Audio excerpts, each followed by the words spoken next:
phenomenal football player. This one is for John.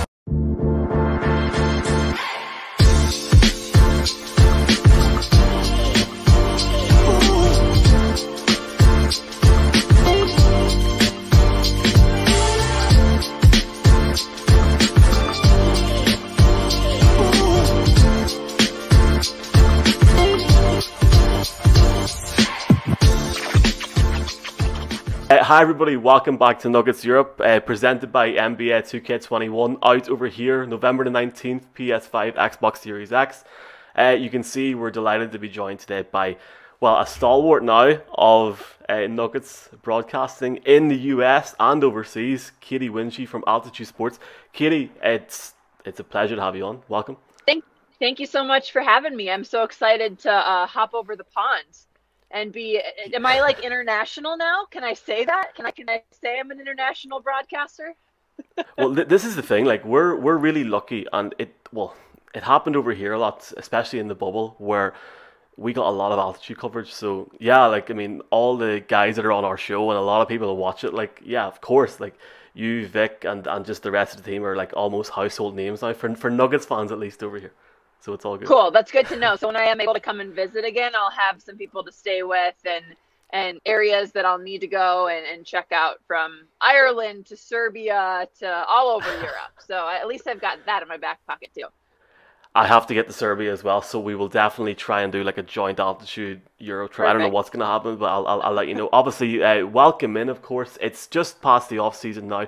Hopefully not too long until the season actually starts again. So it's going to be great to have just your opinions today. First of all, Katy, I've got literally like, I feel like we could talk about basketball, your career for 2 or 3 hours, but your journey to even where you are in Denver right now, you know, it's a fantastic background journey.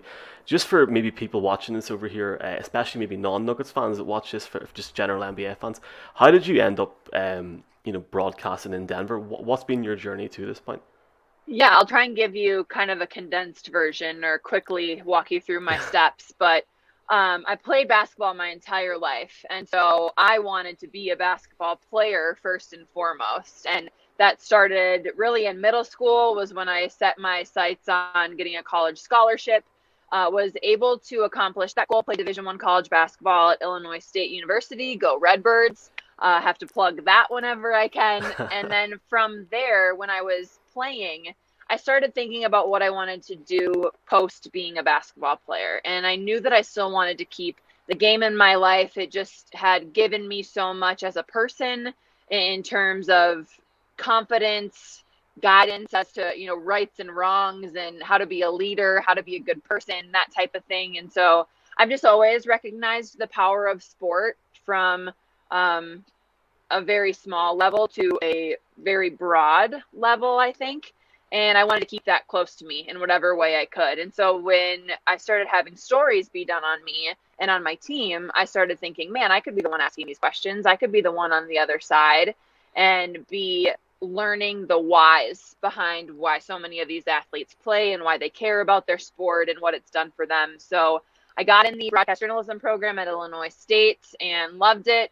And from there, I actually went and I wanted the full collegiate experience. So basketball the season ran through both semesters of my time at Illinois State. And so I ended up saving a couple credits and took an extra semester and studied abroad. I lived in Florence, Italy for 4 months. So I basically traveled all over Europe. I was one of those people who I wasn't really studying. I was more like studying culture and the world and taking all sorts of side trips and visiting as many places as I possibly could. I think I ended up going to like 42 cities in 4 months. The ability to travel there is just so much better than it is here. And you can just jump on a train and be in another city in another time. But I digress. So I did that. I actually had my first real job interview when I was living in Florence over FaceTime. And it was for a local TV station. I'm from Minnesota originally. So it was a small town in Minnesota, Rochester, Minnesota, that I was applying for. And I got that job as a news producer and sports anchor. So I did that for about 8 months, worked in, small market, local TV, and got my feet wet as a producer and as a reporter and as an anchor, and decided I had been kind of going back and forth between whether or not I wanted to go back to school and get my master's.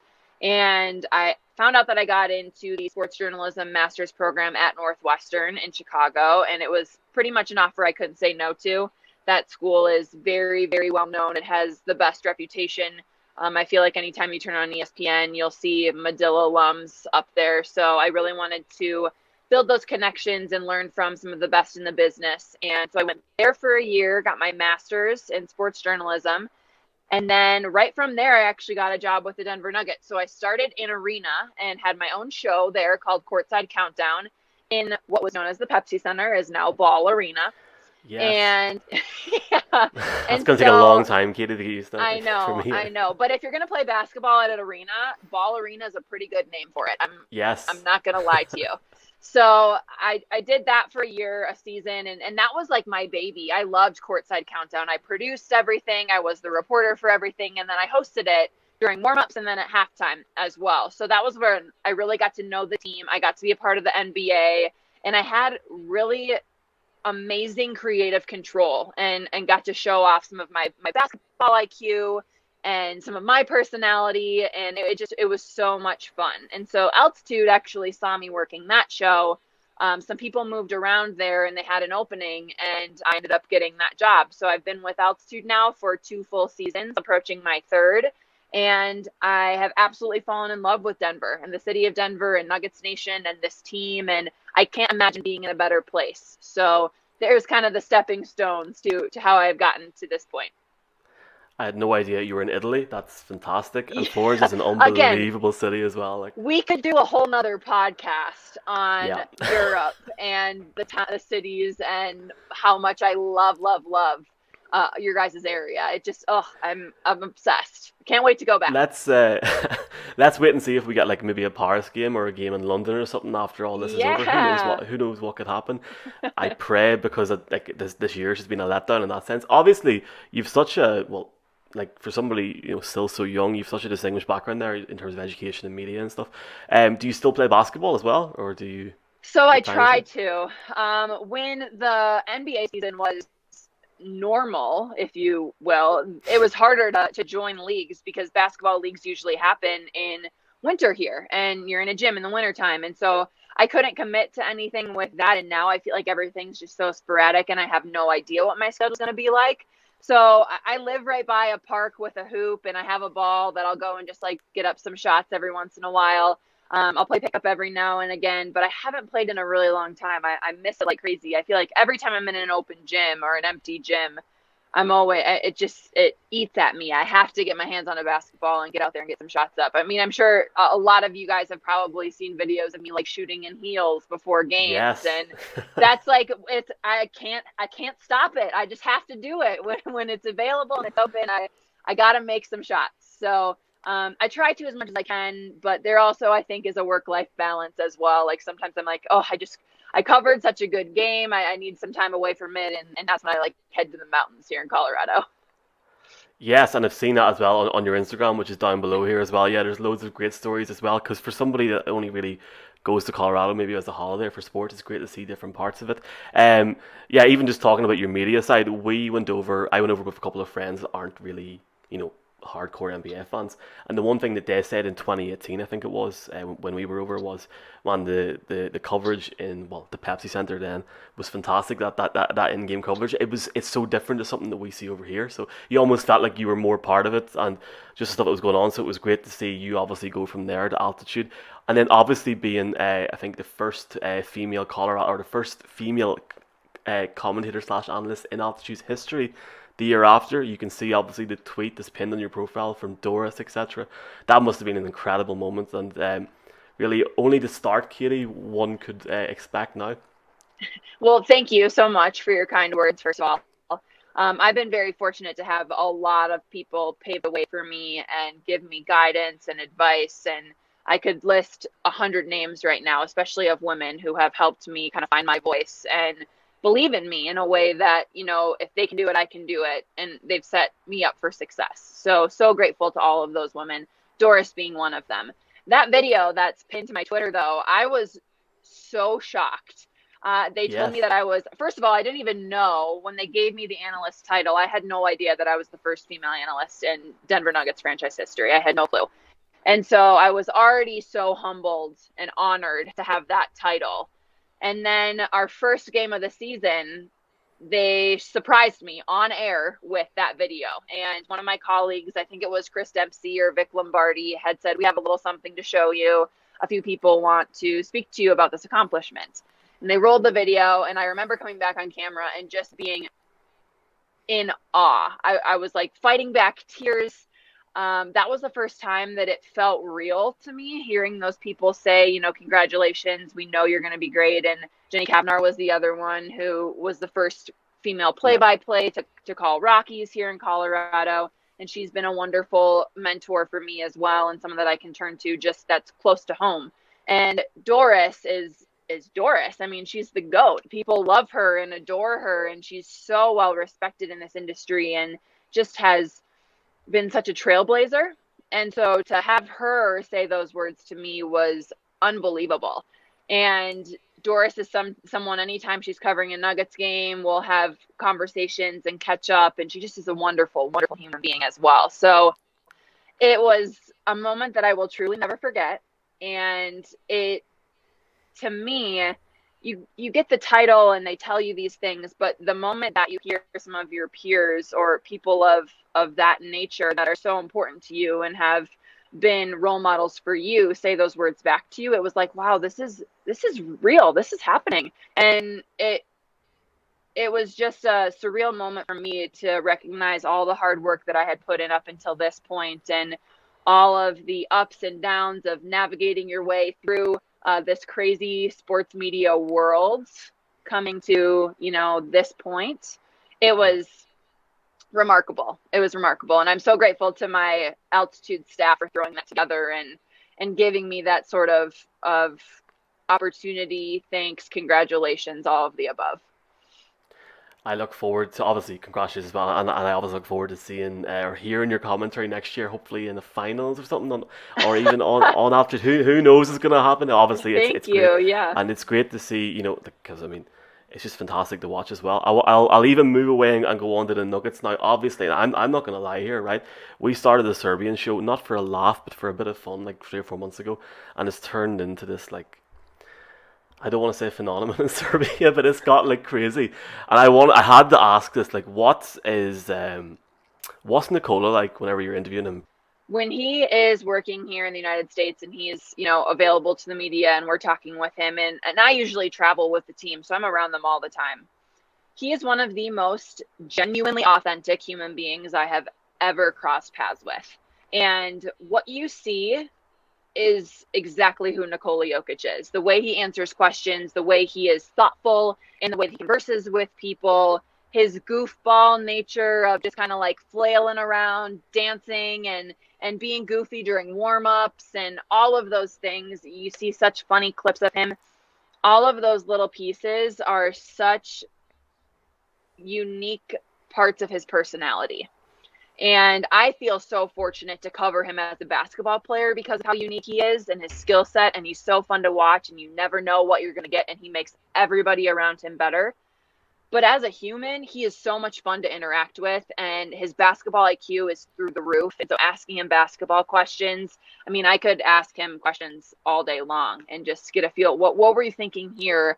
How did you see this play develop? How did you know that pass was going to be there? Just little things like that where he is so above and beyond the average person in terms of basketball knowledge that it's incredible. But he is so relatable because he's just authentic. He's who he is. And isn't that like what we all want, right? To just be able to feel comfortable in our skin and be able to be ourselves regardless of the situation or the scenario. And he is just so true to him. And I love that about him. I admire it so much. And it makes it such a pleasure to be able to work alongside him.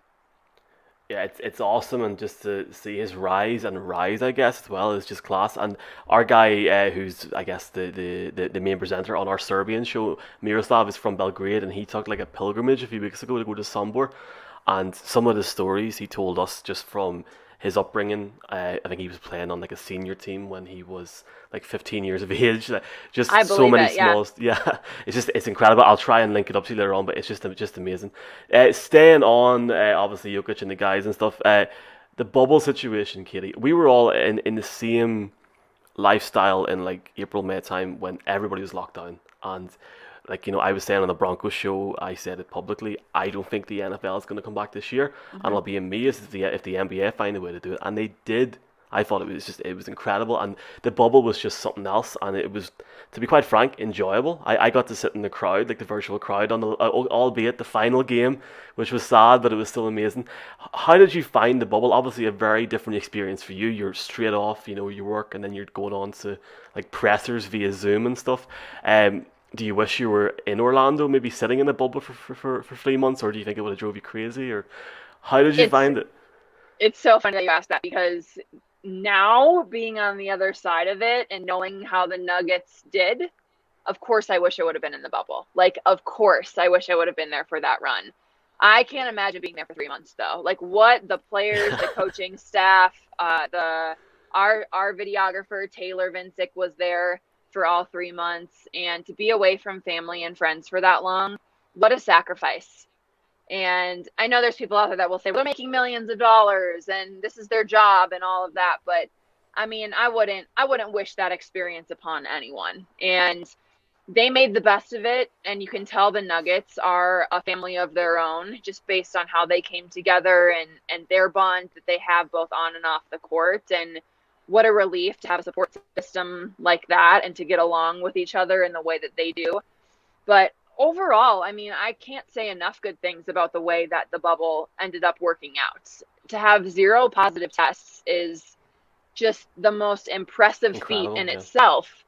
And to make it a safe, competitive environment, to not lose sight of some of the social injustice that was happening in the United States at the time, to still allow those players to use their voices from the bubble and to find ways to feel like they were contributing to what was going on in the fight that was being fought, obviously all over the United States. I just think it really couldn't have been handled better by the NBA and by the league. And the fact that I think everybody was in your shoes too, doubting whether the season would finish. Would we have other sports? Are they really going to be able to pull this off? Are we really going to crown a champion?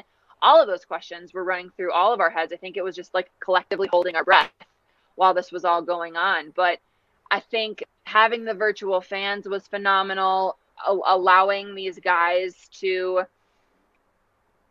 feel as much normalcy as you could in that situation. I mean, pumping in the fan noise and still, I don't know, it was harder for me to do my job because I'm used to listening into huddles. I'm used to being around the team. I'm used to going to shoot arounds and seeing kind of what they're thinking in terms of game plan and all of that. But it also, in the same way that I think NBA teams and the NBA in general had to think outside the box and think creatively about the product that they were putting out there, we had to do that at altitude too. Like, how do we still tell this story in a way that fans can latch onto, and we can tell this story that will give our community something to hope for and something to look forward to right now in some really dark times. So it was an experience, to say the least, and one that I'm very grateful for, because it's fun to be able to sit back now and say, okay, when all this was happening, I was still covering the NBA. We had to do it from our homes. I was in an empty, what was then Pepsi Center, now Ball Arena. Yeah, like you were in your myself. home for the preseason. I remember that, like the scrimmage games. I seen that. That's crazy to think now, isn't it? Like, it's just mental to think. Yeah, and even like me being in that arena by myself, trying to find ways to cover that and run through plays on the court, since we had access to that. It was very different. I think it made all of us better humans and better broadcasters. And again, I'm so thankful that we had basketball to cover and had basketball to lift our spirits in some ways. Yeah, just a crazy summer and a crazy, I guess, start to the autumn, but like such a good one as well, because it was such a great just a great run by the Nuggets. Never mind the Avalanche, like the whole situation in Yeah. Pepsi Center, it must have been nuts as well. But just it's a great few months, especially when it was such a difficult start to the year for everybody as well. My next question is about your favorite moment from either on or off the court in your time in Denver so far. But I think you've probably covered it. But do you have a different moment that we maybe haven't spoken about that's been just a great moment? Or Well, I have a couple that are kind of my go-tos. My first season with the Nuggets, the I got to interview Allen Iverson, and it was very last oh, okay. minute. And my first season with the Nuggets was like the 50th anniversary season. So, I mean, again, like I'm so freaking lucky to have like walked into this opportunity when I did, because all of the Nuggets, alumni were coming back, all of these big name players that had built this franchise and this fan base had fallen in love with were coming back. And I got to do all those interviews in Pepsi Center. It just was crazy thinking back on it now. I'm so grateful for that. And so I got to interview AI. I was so nervous and so excited all at the same time. And that was a really big moment in my career of just like personally being able to compose myself and recognize the opportunity at hand and conduct an interview in a way that was entertaining and informative, and me being myself but still being so nervous to do it was really fun. And AI was wonderful and answered all of my questions so thoughtfully, and thanks to Nuggets fans for his time in Denver and their support. So I think of that one often. That season was also the season that Gary Harris hit the game winner against Oklahoma City. Yes. And being in the building, and I was actually like basically courtside when that happened, and he like ran right by me, and I ended up getting a post-game interview with him. That was amazing too. And to just be in the heat of that moment and have the Pepsi Center erupt in the way that it did, it was that was one I won't soon forget either. It just was such a cool basketball moment.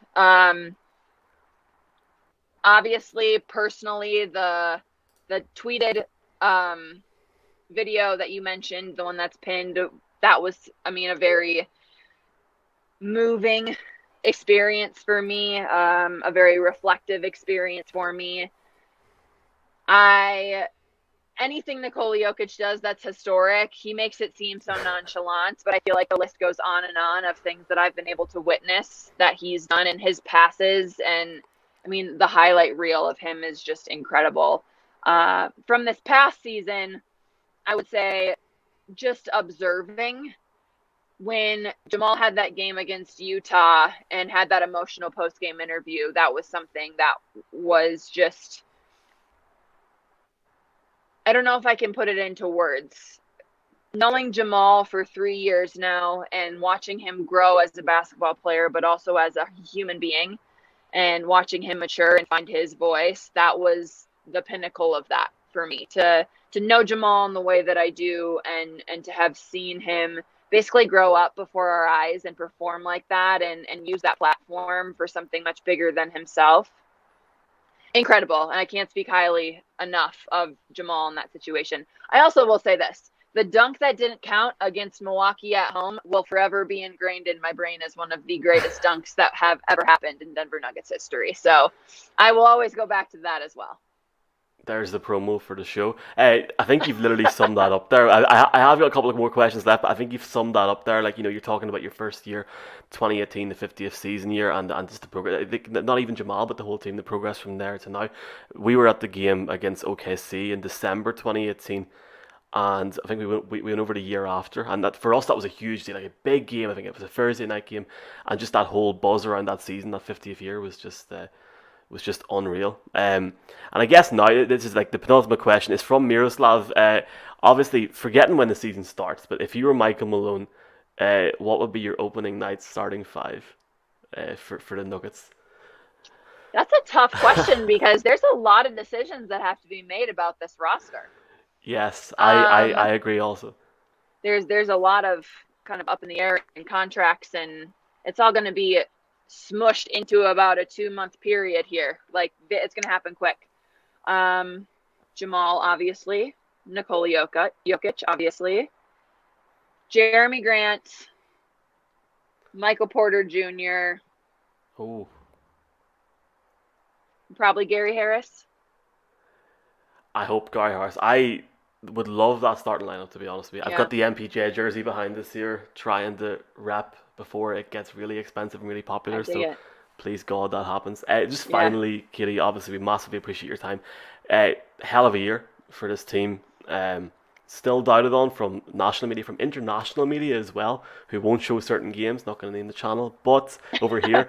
But you've obviously seen a lot of things change in your time in Denver. Where do you think this team, as it stands, realistically heads into 2021?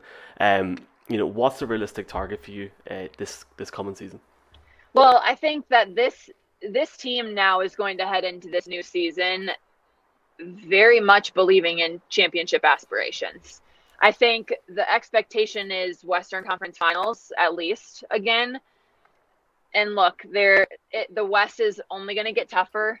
I mean, even I would say the talent in the East is only going to get tougher too. You think about the Brooklyn Nets and the team that they're putting together. Philly is completely, revamping their culture and the type of game or product that they put on the floor. So it's going to be a really fun NBA to watch. When it comes to the Nuggets, you mentioned that, nationally, internationally, they're doubted. I think they love that. And I don't want that to ever stop because I want them to forever have the identity of being the comeback kids, the group of guys that prove everybody wrong, that, have doubters, have haters, and basically tell them to shove it. Like, that is the identity of this team. And they play their best basketball when that is the case. And they feel that and they feed off of that. Do I want them to get respect? Absolutely. This team deserves every ounce of respect, and they have worked so hard to get to this point and built it in a way that is very rare in today's NBA, invested in their players and developed their players. And I hate the phrase trusted the process. Thank you, 76ers. But, that's what the Nuggets have done. And so you think about what's the next step for them. And I really do think it's just the next step of maturation. It's more consistency. It's really honing in on these young pieces and helping them find their role within the team and kind of finalizing what the best version of the Denver Nuggets looks like and putting that on the floor every single night. I think we still haven't seen, what Michael Porter Jr. can really do yet. I think consistency from him is going to be key. I think Jamal coming out, and look, we're not asking for 50-point gains from him every single night, but he feels that. And I know even the jump from the previous season to this season that we were just reflecting on, Jamal became so much more consistent and so much more confident and ran this team so well. You're going to get into Nikola Jokic. I think the Nuggets found a really important piece with Jeremy Grant. We'll see if they're able to keep him around. I think all of Nuggets Nation is hoping that you can. But, I mean, you've got Bol that we haven't even really seen yet either. And what does that investment look like? Are you going to put, time and effort and energy into developing him and seeing where he fits within this team? I hope so, because he's a crazy, crazy talent. And where does that piece fit in too? So there are so many question marks, but I think what you saw from this Nuggets team this season is something that everyone should be really, really proud of. And if you can't buy into this team now, you're not allowed on the bandwagon. You've had your chance, you know what I mean? It's left Union Station already, yeah. Yeah. They've proved everything that they've needed to prove. I mean, that series, they've gone to 7 games and back-to-back playoff series, even further back if you look, to the year before. And so I think the toughness, the resiliency, that's what you're going to continue to lean into. Now it's just a matter of becoming more consistent in production and numbers. I think it actually speaks volumes how good this conversation's been, because we've went half an hour and we haven't even talked about the draft, and I think that just sums it up. And I have to say this, Katie, and I mean this, I think we all mean this here because the guys haven't been on and stuff. We look forward to seeing how far your journey goes in Denver, and God, please let it continue, because it's just fantastic, and not just yourselves, but obviously the whole team at Altitude. It's been a pleasure chatting to you today. I hope you enjoy the rest of the off season. Get some rest, because who knows what's going to happen next season? You could Coming. be sitting in the bubble. We could play it. We could play the whole season in London if we get over this first. So feel free. But it's I'd be been a down with pleasure that. chatting to you, Katie. Thanks very much.